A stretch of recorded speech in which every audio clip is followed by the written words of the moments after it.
안녕하세요. 한방부동산 공인중개사입니다. 오늘은 상가임대차에서 확정일자 부여와 임대차 정보 열람 제도를 쉽게 풀어드리겠습니다. 계약서를 작성한 뒤 가장 먼저 해야 할 일은 관할 세무서에 확정일자를 신청하는 것입니다. 이 작은 절차가 수천만 원의 보증금을 지킬 수 있습니다. 확정일자는 상가 소재지를 관할하는 세무서장이 직접 부여합니다. 사업자 단위 과세사업자라면 본점관할 세무서에서도 신청할 수 있으니 참고하세요. 세무서는 계약서 원본에 번호와 날짜를 기재하고 관인을 찍어 확정일자를 부여합니다. 이 날짜가 바로 임차인의 권리 순위를 가르는 기준이 됩니다. 경매나 공매 상황에서 보증금 배당 순서는 확정일자가 빠른 순서대로 결정됩니다. 하루라도 늦게 받으면 후순위로 밀릴 위험이 커집니다. 재계약 또는 계약이 갱신될 때 보증금이 증액되면 반드시 새로운 확정일자를 다시 받아야 합니다. 기존 확정일자가 자동으로 유지되는 것이 아니라는 점을 꼭 기억하세요. 실제로 갱신 후 재신청을 잊어버려 불이익을 당한 사례가 적지 않습니다. 작은 번거로움을 무시했다가 큰 낭패를 보는 대표적인 경우입니다. 세무서는 확정일자부를 전산으로 관리합니다. 여기에는 임대인과 임차인의 인적사항, 상가 주소, 면적, 임대차 기간, 보증금과 차임 등이 모두 기록됩니다. 이 기록이 바로 공식적인 권리 증빙 자료가 됩니다. 서류 한 장이 당신의 보증금을 법적으로 지켜주는 튼튼한 방패 역할을 합니다.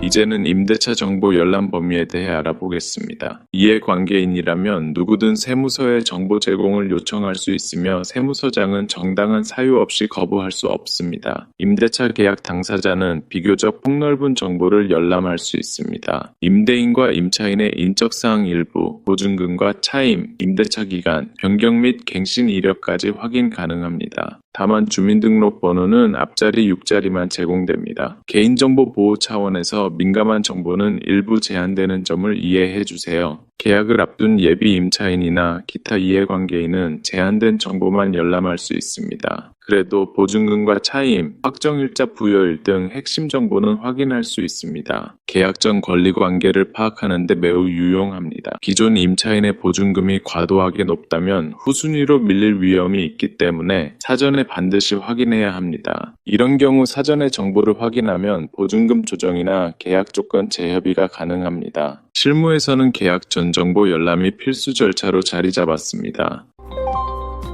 김 사장님은 3천만 원 보증금의 상가를 계약했습니다. 계약서는 작성했지만 바쁘다는 이유로 확정일자를 한 달 뒤에 받았습니다. 그 사이 건물의 근저당이 설정되었고 결국 건물이 경매로 넘어갔습니다. 배당 순서는 은행, 확정일자 빠른 임차인, 그 다음 임차인 순으로 결정됩니다. 김 사장님은 확정일자 날짜가 늦어 후순위가 되었고 보증금 중 일부를 돌려받지 못했습니다. 확정일자는 계약일이 아니라 확정일자를 받은 날짜가 기준이라는 점을 새삼 깨달았습니다.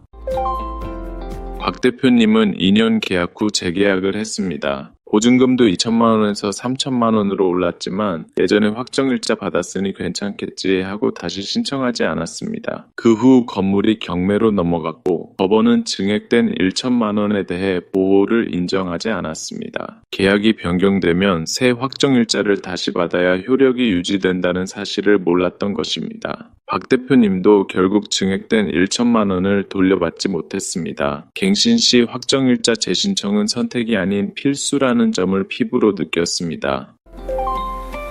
이 사장님은 새로 카페 자리를 계약했습니다. 보증금 4천만 원에 계약하기로 했지만 계약 전 세무서에서 임대차 정보 열람을 하지 않았습니다. 나중에 알고 보니 기존 임차인의 보증금이 이미 1억 5천만 원이었습니다. 건물이 경매로 넘어가면 기존 임차인이 먼저 배당을 받기 때문에 이 사장님은 후순위 임차인이 됩니다. 결과적으로 이 사장님은 보증금 전액을 돌려받기 어려운 상황에 놓일 수 있습니다. 계약 전 확인해야 할 것은 기존 임차인 보증금, 확정일자 부여일, 임대차 기간 등이며 이 정보는 세무서에서 합법적으로 열람 가능합니다.